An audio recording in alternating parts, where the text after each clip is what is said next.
GKS Bros Production, 7 Seas and 7 Hills Production தயாரிப்பில் மிர்ச்சி சிவா ராம் கூட்டணியில் பறந்து போ ஜூலை 4 முதல் திரையரங்குகளில்.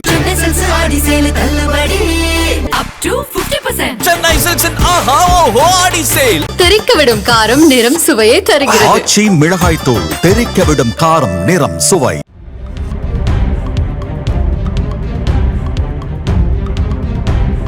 கோவை மாவட்டம் தெற்கு உக்கடம் அருகே உள்ள கோட்டைப்புதூர் பகுதியைச் சேர்ந்தவர் அப்துல் ஷா. இவருக்கு 48 வயதாகிறது. அப்துல் ஷாவின் மனைவி சற்று மனநலம் பாதிக்கப்பட்டவர் என கூறப்படுகிறது. இந்த தம்பதிக்கு ஒரு மகளும் ஷாருக் கான் என்ற மகனும் உள்ளனர்.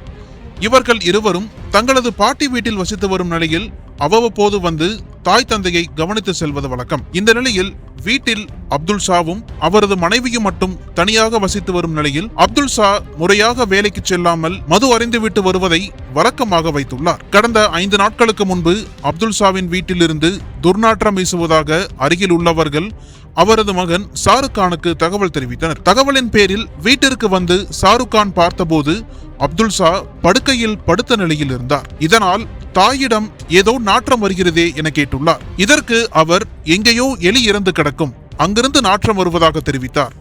இதில் தந்தை உறங்கிக் கொண்டிருக்கிறார் என நினைத்து ஷாருக் கான் அங்கிருந்து சென்று விட்டார். அதற்கு மறுநாள் அதிக அளவில் துர்நாற்றம் வீசுவதாக ஷாருக் கானிடம் அக்கம் பக்கத்தினர் தெரிவித்தனர். இந்த நிலையில் ஷாருக் கான் கடந்த 6ஆம் தேதி மீண்டும் வீட்டிற்கு வந்து பார்த்தபோது அப்துல் ஷா படுக்கை அறையில் இருந்துதான் துர்நாற்றம் வீசியுள்ளது. அதன்படி அருகில் சென்று பார்த்தபோது அவர் உயிரிழந்து கிடந்தது தெரிய வந்தது. கலங்கி போன அப்துல் ஷா குடும்பத்தினர் இச்சம்பவம் குறித்து போலீசாருக்கு தகவல் தெரிவித்தனர். தகவல் அறிந்து சம்பவ இடத்திற்கு வந்த பெரிய கடை வீதி போலீசார் உயிரிழந்த அப்துல் ஷாவின் உடலை கைப்பற்றி பிரேத பரிசோதனைக்காக கோவை அரசு மருத்துவமனைக்கு அனுப்பி வைத்தனர். தொடர்ந்து இச்சம்பவம் குறித்து வழக்கு பதிவு செய்து போலீசார் விசாரணை மேற்கொண்டு வருகின்றனர். அப்துல் ஷா எப்படி உயிரிழந்தார் என்பது தெரியவில்லை. பிரேத பரிசோதனைக்கு பிறகே அவரது இறப்பிற்கான காரணம் தெரிய வரும் என போலீசார் தெரிவித்துள்ளனர். அப்துல் ஷா உயிரிழந்து 5 நாட்களுக்கும் மேலானதால் அதிக அளவில் துர்நாற்றம் வீசியுள்ளது. கணவர் இறந்தது தெரியாமல் அவரது மனைவி அதே வீட்டில் வசித்து வந்த சம்பவம் அப்பகுதி மக்களை அதிர்ச்சியில் ஆழ்த்தியுள்ளது.